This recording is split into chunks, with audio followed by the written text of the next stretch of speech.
Yesu mtakatifu, nakupenda Jumapili ya leo. Uwezo ni wako na mamlaka na ushindi. Niamusha Bwana Yesu kwa nafasi hii kwa sababu ya uwezo wako. Wengi wametarajia lakini Bwana Yesu hajapata kufika. Lakini katika wema na mamlaka yako nafurahia kwa sababu nimefika. Napotaka kuzungumzia juu ya neno lako takatifu, nipatie ujasiri na uwezo na ufafanuzi wa amani katika jina la Yesu naomba nikiamini. Amen. Nashukuru Bwana Baba ni Yesu Kristo, yeye ambaye amenipanga leo nikaamuka kwa sababu ya uwezo wake. Amenilinda wiki mzima, amenipatia uzima pamoja na watu wangu. Ninamshukuru kwa sababu ni mwema. Wakati umefika sasa, Baba nataka nisungumuzie neno lake Mungu kwa nafasi hii kwa dakika chache. Kwa hivyo muamini mahali ulipo, mchungaji mema mahali ulipo, simama pamoja nami tukue neno la Mungu pamoja ili tusaidie mimi pamoja na wewe. Neno la Mungu siku ya leo nataka nilitoe katika kitabu cha Mathayo mlango ni wa 11 mstari ni wa 25. Nataka nisome pamoja na wewe. Wakati ule Yesu akajibu akasema, nimekabidhiwa. Yesu akasema, na kushukuru Baba, Bwana wa mbinguni na nchi, kwa kuwa mambo hayo uliwaficha wenye hekima na akili, ukawafunulia watoto wachanga. 26. Naam Baba, kwa kuwa ndivyo ilivyopendeza mbele zako. 27. Akasema, nimekabidhiwa vitu vyote na Baba yangu, wala hakuna mjuaye Mwana ila Baba, wala hakuna mjuaye Baba ila Mwana, na yoyote ambaye Mwana upenda ufunuliwa. 28. Njooni kwangu nyinyi nyote msumbukao na wenye kulemewa na mizigo, nami nitawapumzisheni. Jitieni nira yangu, mjifunze kwangu, kwa kuwa mimi ni mpole na mnyenyekevu wa moyo, nanyi mtapata raha nafsini mwenu. 30. Kwa maana nira yangu ni laini na mzigo wangu ni mwepesi. Na Bwana abariki andiko lake takatifu.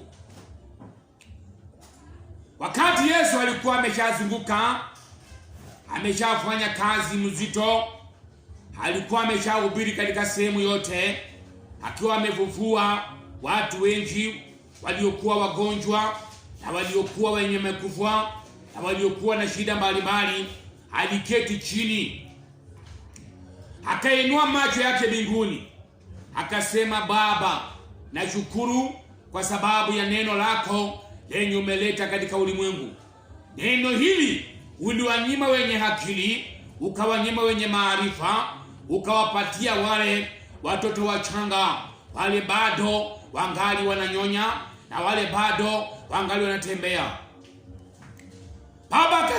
Yesu akasema kwamba, Baba, nakupenda kwa sababu ya wema wako na baraka zako, na lolote lenye Mwana anataka kwako Bwana unampatia.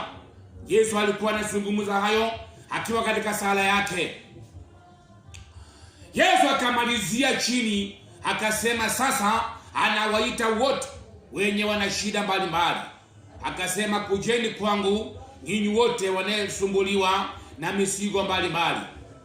Wenye wamebeba mizigo, wenye wana shida mbalimbali, njooni kwangu, musome kwangu, mujifunze kwangu, sababu mzigo wangu ni mwepesi na ni laini. Yesu alisema mzigo wake unapompatia yeye ni mwepesi na ni laini. yeye yuko tayari kukubariki na atakufungua. Pendo mwamini, mahali penye uko sasa, umeshahamuka, unaanza kushughulika na siku ya Jumapili. Bwana anakuambia una mzigo katika maisha yako, umekumbwa na mzigo katika njia zako. Baba anasema ya kwamba umeshikwa na mzigo. Mzigo wenyewe ni gani? Wewe mwenyewe unajua mzigo unayekusumbua. Mzigo unayekusumbua yendi ikawa ni umasikini, umekushika katika mikono zako. Unapojipanga kupata baraka zako katika mikono zako, inabomoka na inatawanyika. Hiyo ni mzigo. Mwingine ameshikwa na mzigo wa magonjwa. Magonjwa ya kila siku. Magonjwa imekaa kwako. Magonjwa inaishi na nyumba yako. Magonjwa imeishi na marafiki zako. Hata wewe mwenyewe umekaa na magonjwa. Unapoangalia kutibiwa ni magonjwa kila siku. Yesu anasema hiyo ni mzigo. Mwingine ameshikwa na mzigo wa mambo na kesi katika maisha yake. Unaamuka kuanzia Januari ni kesi. Mambo yamekukumba katika mpango zako ni kesi. Kesi ni ya mashamba imekushika ni kesi. Wengine wamestakiwa hata na mabwana zao. Wengine wamestakiwa hata na mabibi zao. Hiyo ni mzigo. Yesu anasema muletee hiyo mzigo. Yeye yuko tayari kuipumuzisha. Wengine wameshikwa na mizigo ya ukosefu wa kazi. Ametumana mabarua katika sehemu mbalimbali. Ameagizwa kazi na marafiki zake. Anapofika katika mlango wa kazi, anaambiwa kazi imeisha. Kazi hakuna. Hata yenyewe hajawahi fanya, anaambiwa kazi hakuna. Hiyo ni mzigo umekukumba wewe mpendwa. Hiyo ni mzigo umekushika mahali ulipo. Bwana anasema kwamba mzigo huo muletee. Amesema kwamba akiomba Baba mbinguni, Baba anajua nafasi ya kuifungua, na mzigo wako utakuwa mepesi mbele ya Yesu. Shida yenye unayo ni nyepesi mbele ya Yesu. Maandiko imesema mzigo wako utakuwa mwepesi na laini unapobarikiwa. Bwana akubariki sana. Wewe mahali penye uko umeshikwa na mzigo mbalimbali. Mwingine ameshikwa na mzigo ya watu wake kukunywa pombe. Pombe inakuwa ni pombe ya kuanzia Jumatatu mpaka Jumamosi mpaka Jumapili. Ni pombe nyumbani mwako. Unapopata pesa, baada uende kwa nyumba upange mambo ya nyumbani mwako, unaingia kwa pombe. Na kwa watu wengine wenye wamekaa huko wanaitwa makahaba, wamekusonga, wamekufunga, umesahau hata nyumba yako. Hiyo ni mzigo. Mungu anasema kwamba mzigo huo siku ni ya leo ambapo Mungu anaenda kuitoa. Magonjwa yako yenye imekukalia ya kila siku, mara ni tumbo kuuma, mara ni vifua, mara ni sukari, pressure, imekaa kwako. Hiyo imekuwa mzigo. Bwana anasema kwamba siku ya leo yuko tayari kukufungua. Mungu anasema siku ya leo yuko tayari kukubarikia. Chukua imani yako kwa Bwana. Chukua imani yako mbele yake Yesu, afungue mzigo uliokushika, mzigo ule uliokutisha katika maisha yako. Umekaa ukaonelea kwamba hauna msaidizi, lakini Yesu ni msaidizi, msaidizi wa maisha yako. Yeye yuko tayari kukufungua. Yesu wetu ni msaada katika maisha yako. Mchukue Yesu kwa msaada wako. Yeye yuko tayari kukuinua na kufungua mipango zako. Mwingine amekuwa muamini miaka 15. Anajiita muamini, anajiita pastor, anajiita mchungaji, lakini shida yake imekuwa ni ndoa. Ndoa anaoa leo, mke anaenda. Kesho anaoa, mke anaenda. Umekuwa katika hali ya mzigo mzito, mzigo wa laana umekufunga na umekushika wewe. Bwana anasema yuko tayari kukubarikia. Roho anazungumzia yule ambaye anapanga kujenga nyumba. Umeanza kupanga kujenga nyumba mwaka jana, mwaka juzi, unapanga vitu vyote vya kujenga nyumba, unaweka material katika hali ya nyumbani mwako ya kwamba leo nimeanza kujenga. Unapofikia wakati wa kujenga, pesa hakuna, vitu vyako vyenye umepanga kujengea umeanza kuviuza. Unauza mawe, unauza matofali, unauza mabati, unakunywa pombe. Hiyo mambo ya kujenga inapotea. Hiyo ni mzigo. Mungu anasema anataka kukufungua. Amini mahali ulipo, niombe na wewe ili Mungu akubarikie katika hiyo shida yote ambayo imekukumba. Bwana akubariki sana mpendwa. Bwana akubariki sana mchungaji.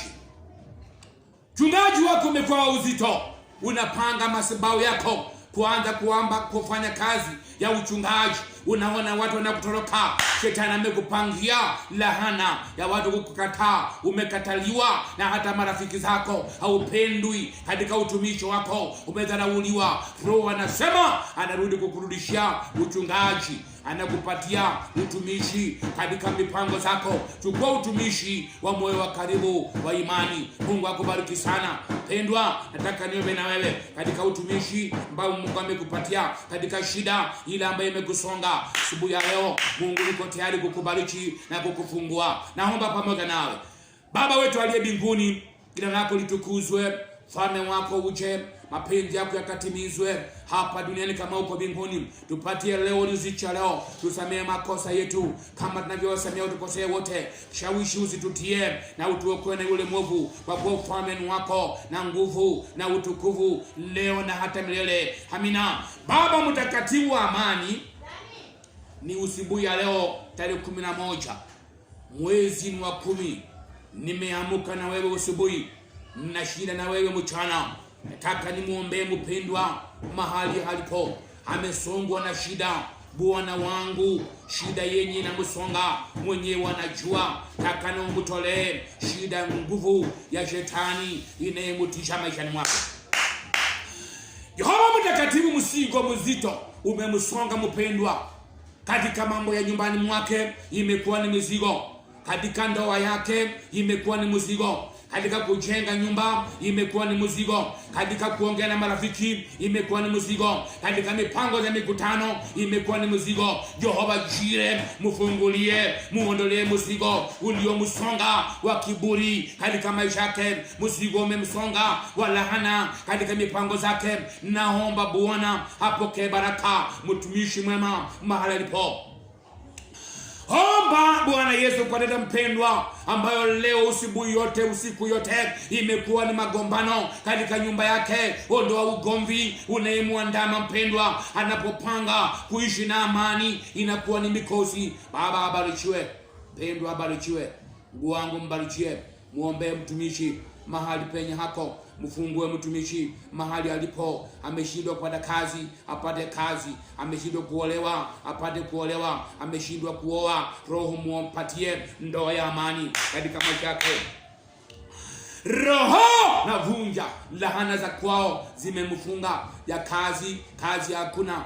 Mambo yake imekuwa magonjwa kuanzia mwaka unapoanza unapoisha ni magonjwa. Apokee baraka. Mtakatifu wa amani abarikiwe. Mtakatifu wa amani afunguliwe. Mchungaji wa amani muokoe. Roho za vikwazo nimeziliunga, nimezilahani, nimezikataa, nimebarikia. Watumishi hao wakombolewe mahali walipo. Kwa makanisa wabarikiwe, kwa mipango zao wabarikiwe, kazini mwao wabarikiwe. Roho ya uchawi Asante Bwana, nakupenda kwa sababu umenituma kuhubiri injili yako na kuwafungua waliofungwa. Asante kwa takasa wakati wako, wafanikiwe, watakazike katika mipango zao, wakombolewe katika mipango zao, wafanikiwe katika mipango zao. Ni asante Bwana kwa sababu ya neno lako la amani takalomjenga na kuinuliwa. Mwenye ameshindwa kuzaa apate kuzaa, mwenye ameshindwa kuzaa apate kuzaa, mwenye ameshindwa kuinua boma lake boma liinuke, mipango zote zake zikafanikiwe. Na ni kwa jina la Yesu aliye Baba na Bwana, amina.